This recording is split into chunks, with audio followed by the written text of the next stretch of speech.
Hello and welcome to Mythical Meeples. Today I'll be reviewing one of the new Cleric subclasses from Grim Hollow, the Eldritch Domain.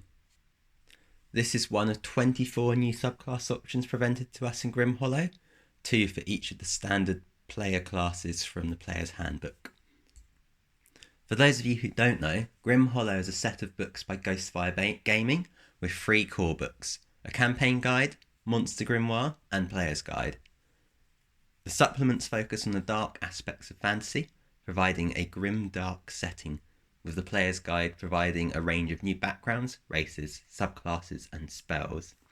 The Player's Guide and Campaign Guide both also contain rules for transformations, giving players the options to become vampires, werewolves, or primordials, among many others. As I mentioned before, today's focus will be on the Eldritch Domain Cleric. So the Eldritch Domain represents the followers of unknown forces of chaos, dead gods, and eldritch divinities. These eldritch forces materialise through the whispers of dead gods and lucid dreams. So what does this domain offer us? Well, first we get the domain spells, which are common to all clerics. These, for the Eldritch Domain, these are Tasha's Hideous Laughter and Sleep. Third level spells are Detect Thoughts and See Invisibility. 5th level spells are Fear and Tongues. At 7th level, the spells we learn are Confusion and Phantasmal Killer. And at 9th level, the spells we learn are Contact, Other Plane, and Dream. So this is a nice mix of spells with some combat use and some utility as well.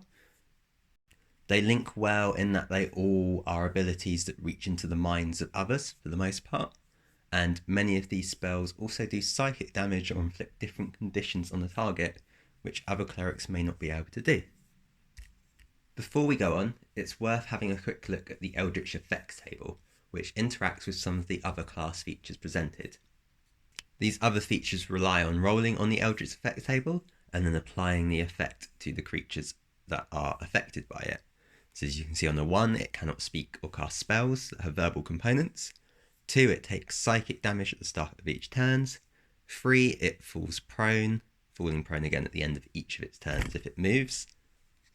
On a 4, it gets disadvantage on attack rolls and wisdom perception checks. On a 5, it cannot move or take an action. It can move or take an action on its turn, but not both, and can't use reactions. On a 6, it's reckless, much like the Barbarian's reckless attack, gaining advantage on attack rolls, but attack rolls against it have advantage. On a 7, it's deafened and cannot see objects or creatures further than 30 feet away. And on an 8, it's frightened of you. So another feature we get at level 1 is Unpredictable Inspiration. You learn a cantrip of your choice, which counts as a cleric spell for you, but not counting against the number of cleric cantrips you know. And when you finish a long rest, you can replace the cantrip with any other cantrip of your choice. Also, you gain proficiency in a skill of your choice, which you can replace with another skill of your choice when you finish a long rest. So this is comparable to abilities from the Arcana and Knowledge domain. So in the Arcana domain, you get 2 cantrips of your choice from the wizard spell list, whereas with the Eldritch domain, you only gain 1 cantrip. However, with the Eldritch Domain, you can choose any cantrip, not just a wizard cantrip, and you can change it when you finish a long rest, which means you're not stuck with your choice later on. You also gain a skill proficiency, which you can change as well. To me, this is a really strong ability, which allows you to adapt your character with ease, making you far more versatile than other characters are. Our final first level feature is Eldritch Contagion. This means that when you cast a spell of 1st level or higher that targets 1 or more creatures, you can use a bonus action on the same turn to force one of the targets to make a wisdom saving throw. On a fail, for the next minute, the creature suffers an effect from the Eldritch Effects table. You roll to determine which. At the end of each of its turns, the creature can make another wisdom saving throw, ending the effect on a success. The effect also ends early if you use this feature again. So early on, you may not be able to make much use of this feature, but as you gain more spell slots, you'll be able to use this more and more. It gives you a use for your bonus action on the turn you cast a spell, improving your action economy. The effect also doesn't use concentration, so you can use this feature alongside concentration spells. It's a good buff to your spells, as most of the effects are always going to be beneficial to you. This does, however, mean that the Eldritch Domain Cleric focuses more on hindering or attacking opponents instead of buffing your allies. However, there's nothing to say that Eldritch Contagion is limited to cleric spells, so if you choose to multi-class, there's no reason you can't use this ability for other spells. Overall, I really like this feature. I think it has the potential to be very strong, but potentially could do nothing useful if you roll badly on the Eldritch effects. So at second level, we gain access to a channel divinity option called Prophecy of Doom. So as an action, you choose a point within 120 feet of you that you can see. Then you roll on the Eldritch effect table, and each creature that fails its wisdom saving throw suffers the effect for 1 minute. At the end of each of its turns, the creatures can make another wisdom saving throw, ending the effect on success. So this is a really cool and unique channel divinity, although its usefulness may vary depending on what you roll for your Eldritch effect. For instance, rolling a 1 and stopping creatures from speaking may not come in very handy. And I think this is where it falls down compared to other channel divinities, in that it's inconsistent in its effect, as you can't guarantee what effect you'll get, but most of the time it will be beneficial. So doing psychic damage to creatures will usually be beneficial, making them fall prone at the end of their turn if they move, again if they move towards you, and then attack you with a melee weapon, then they'll be prone and you'll gain advantage on attack rolls if you attack them with melee weapons. I personally think the strongest of the Eldritch effects is number 5. The creature is unsure of itself and can move or take an action on its turn but not both, and it cannot use reactions. This has a very similar effect to the slow spell, which is a 3rd level spell. So at level 6, we gain Otherworldly Calm. With this feature, you gain resistance to psychic damage and advantage on saving throws against being charmed or frightened. Additionally, any creature attempting to read your thoughts automatically fails and must succeed on a wisdom saving throw against your spell save DC or take psychic damage equal to your cleric level. Whilst psychic damage is relatively rare, so the resistance is beneficial on the off chance it does come up. The advantage on saving throws against being charmed or frightened is much more useful, so I find these come up relatively often, and proficiency in wisdom and charisma saving throws, you can almost guarantee a success against these.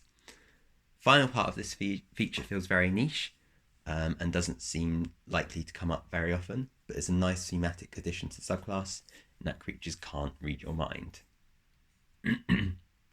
At level 8, we gain potent spellcasting, so you add your wisdom modifier to the damage you deal with any cleric cantrip. So this is a common feature across many clerics, strong feature in my opinion, and it makes your cantrips deal more consistent damage, making you more effective at range. I personally think this is much stronger than the Divine Strike feature that melee clerics get, as spell casting becomes much more powerful at higher levels. Finally, our feature at level 17 is Sing the Song That Ends the World. So creatures that fail their saving throw against your Prophecy of Doom channel divinity take 10d10 psychic damage. Creature can only take damage in this way once 10 minutes have elapsed. So this provides a big buff to your channel divinity, allows you to deal a lot of psychic damage with it. Whilst it only deals damage if the creature fails its save against Prophecy of Doom, you can use this ability twice per rest at level 17 and 3 times at level 18. So potentially you could use this 2 or 3 turns in a row, almost guaranteeing you get to deal the damage. So this is much stronger than the Light Domain's ability, although the Light Domain lets you choose if you hit who you hit within range of yourself. So overall, I really love the theme of the Eldritch Domain. I think it could be a really fun subclass to pick and could make for some great role-playing options. See this role-playing well with the Great Old One patron for Warlocks, and quite like the idea of a multi-class between the two, although this may not be the optimal thing to do. The access to psychic damage provides a unique alternative for clerics who don't usually gain access to it, as far as I remember. The ability to change a cantrip and skill proficiency when finish a long rest is also fantastic, giving a greater degree of versatility.